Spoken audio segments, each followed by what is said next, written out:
Et l'invité de Paris Direct à ce propos, aujourd'hui, c'est vous, José Benavente, bonjour.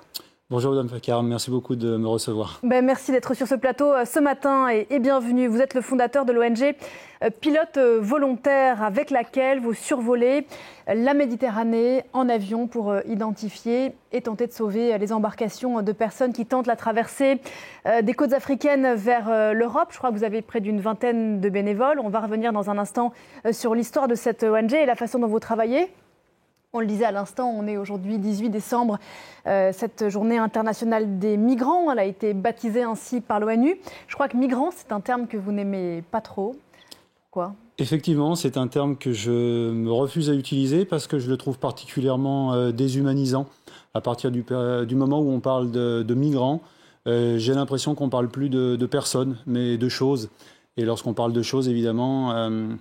Lorsqu'on parle de choses, en l'occurrence, qui tentent la traversée et qui se noient, bien, ça n'est plus la même chose. Donc, ce n'est plus, évidemment, le même sujet pour nous. Il est important de rappeler que ces personnes, avant tout, sont des gens, justement, des gens comme nous, des gens qui nous ressemblent, des gens qui, simplement, se retrouvent dans une situation telle qu'ils sont dans l'obligation de prendre... tous les risques, y compris celui de se noyer en tentant cette traversée. Donc oui, ça me paraît important de rappeler sans cesse que ce sont des gens, ce sont des personnes, oui, effectivement. Des hommes, des femmes et des enfants. Pourquoi est-ce que vous avez fondé Pilote Volontaire en 2018 ? Eh bien, sur la base d'un constat qui était qu'après que des organisations citoyennes comme SOS Méditerranée, pour la plus connue ici en France, se soient mobilisées pour essayer de venir au secours de ces personnes qui tentent la traversée et qui ont finalement très très peu de chances d'y parvenir, il était évident que sans soutien d'observation aérienne, les probabilités de retrouver ces personnes en détresse en mer étaient moindres. Les marins sauveteurs avec lesquels nous coopérons régulièrement ont l'habitude de dire de nous que nous sommes leurs yeux. J'ai envie de modérer un petit peu ça en disant... ils ne sont pas complètement aveugles, mais ils sont malvoyants. À partir du moment où nous, on peut leur offrir un soutien d'observation aérienne grâce à notre petit avion, eh bien, clairement, on augmente les probabilités de retrouver ces personnes en détresse. On n'a rien inventé finalement. On sait que le meilleur moyen de retrouver des personnes en détresse en mer, c'est justement d'associer des moyens maritimes, évidemment, mais également des moyens aériens. Vous faites peut-être un travail de prospection plus précis que peuvent ne le faire les bateaux qui ont peut-être plus tendance à répondre aux appels quand ils arrivent jusqu'à eux, c'est ça ? Entre autres, mais pas seulement, puisqu'il leur arrive également de repérer des bateaux depuis la passerelle, mais à des distances moindres. Donc nous, l'avantage, évidemment, avec un avion, c'est qu'on peut parcourir une distance et donc couvrir une zone de recherche beaucoup plus grande, beaucoup plus rapidement. Donc voilà. Avoir l'œil aguerri. Votre avion s'appelle le Colibri. Est-ce que vous pouvez nous raconter pourquoi le Colibri ? Oui, alors l'avion que nous opérons aujourd'hui est donc le Colibri 2, effectivement, et c'est en référence à une légende amérindienne qui parle justement d'un petit oiseau qui, malgré justement sa taille modeste, est bien décidé à faire sa part. Et vous faites votre part ? On essaye. Est-ce que vous pouvez nous expliquer à quoi ressemble une journée type quand les conditions météo sont favorables ? Comment ça se passe ? Alors, une journée type... Vous êtes basé à Lampedusa, hein ? Oui, tout à fait. Nous sommes basés au plus proche de la zone de recherche. Eh bien, une journée type commence parfois effectivement très tôt le matin. On part du principe, en gros, on va observer les conditions météorologiques sur le littoral des côtes de départ. En l'occurrence, dans la zone où nous travaillons, ça va être donc le littoral tunisien ou le littoral libyen. Lorsque ces conditions météorologiques sont potentiellement propices à des tentatives de traversée, puisque nous n'avons pas d'autres informations, on va partir du principe que des gens vont tenter la traversée ce jour-là et que fatalement, à un moment ou à un autre, ils vont se retrouver en détresse. Donc c'est ce qui va déclencher, on va dire, la décision de partir en vol. Et ensuite, une fois qu'on est en vol, eh bien, ce sont des vols qui vont durer entre 6 et 8 heures pour la plupart du temps. Et on va parcourir inlassablement une zone relativement grande à la recherche de ces bateaux en détresse que nous signalerons immédiatement au centre de coordination des secours en mer lorsque les repérages se font. Alors vous repérez effectivement ce bateau et vous prévenez toujours les mêmes personnes ou vous avez plusieurs interlocuteurs ? Alors on a plusieurs interlocuteurs, on a surtout des obligations, celle de prévenir les centres de coordination des secours en mer, c'est ce que nous faisons systématiquement, et pour faire en sorte que ces personnes soient repérées dans les plus brefs délais, nous communiquons également ces mêmes informations aux bateaux d'ONG qui sont susceptibles d'intervenir dans la même zone. Nous ne coordonnons pas, nous coopérons et nous tentons de faire en sorte que tous les moyens soient déployés dans les plus brefs délais pour venir au secours de ces personnes. Sachant que vous agissez en votre nom propre, vous n'avez pas de mandat ni européen, ni public, en quoi que ce soit. Absolument, nous sommes une organisation citoyenne qui, face à une situation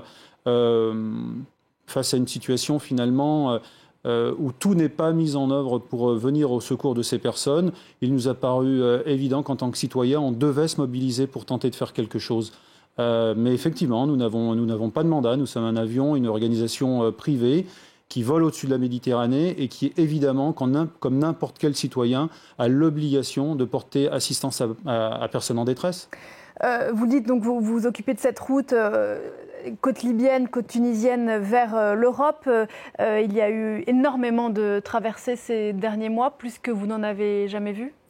Oui, effectivement, on a pu constater ces derniers mois une augmentation des tentatives de traversée, particulièrement au départ de la Tunisie, où malheureusement on sait que la situation économique, politique s'est considérablement dégradée. Et en ce qui concerne les personnes d'origine subsaharienne, on sait qu'elles ont été victimes de stigmatisation, de graves violations en Tunisie, ce qui a poussé toutes ces personnes à tenter la traversée vers l'Europe, alors que ces personnes étaient pour la plupart installées déjà en situation, on va dire, de migration sur le territoire tunisien, sans l'intention pour la plupart d'entre eux de venir jusqu'en Europe. Mais la situation s'étant dégradée, effectivement, beaucoup se sont à ce moment-là transformés en nouveaux candidats à l'immigration.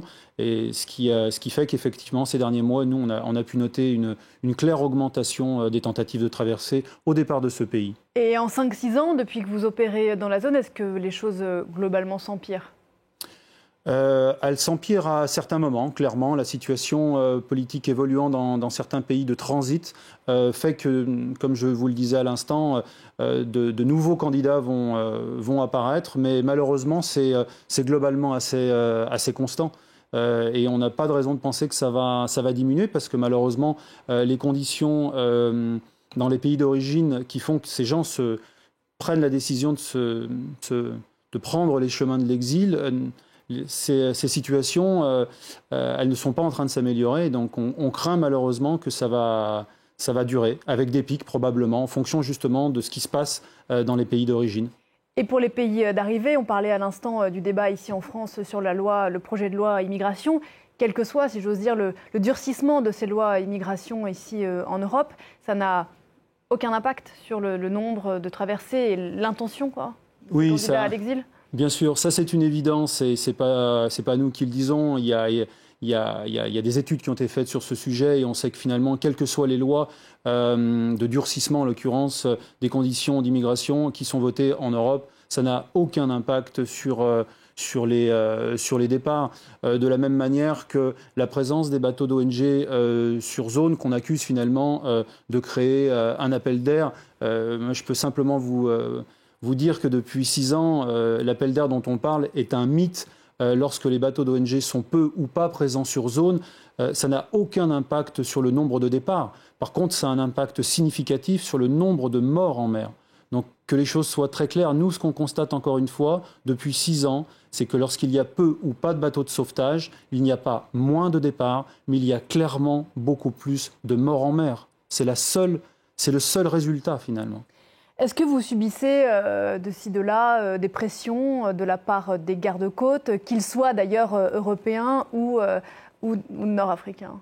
Est-ce que parfois vous vous dites que vous comprenez que ces gardes-côtes préféreraient qu'on ne retrouve pas ces bateaux finalement ? Alors nous on fait une distinction entre les gardes-côtes par exemple italiens avec lesquels nous collaborons régulièrement et puis le contexte politique qui a été créé, et là, encore une fois, par des responsables justement politiques. On fait vraiment cette distinction. L'extrême droite est au pouvoir en Italie. Exactement. Donc nous, on fait clairement cette distinction, et lorsque vous parlez de pression exercée sur nous, oui, clairement, elles sont présentes, elles sont très présentes également à l'encontre des bateaux d'ONG qui tentent de se mobiliser pour intervenir en mer. On subit également des pressions, et on s'attend à n'importe quel moment que avec des prétextes fallacieux, on nous interdise de voler. On va tout faire pour continuer, parce qu'on sait qu'à chaque fois qu'on vole, potentiellement, ce sont des dizaines, parfois des centaines de personnes qui sont repérées, et il faut qu'on continue à faire ce travail. Mais oui, malheureusement, on intervient dans un contexte qui a été politisé, qui est politiquement particulièrement hostile, où finalement, ce qui devrait faire l'unanimité, à savoir tout mettre en œuvre pour tenter de sauver des gens en détresse, eh bien, ça n'est pas le cas. Encore une fois, on intervient dans un contexte qui est particulièrement hostile, où ce qui devrait faire l'unanimité devient un problème.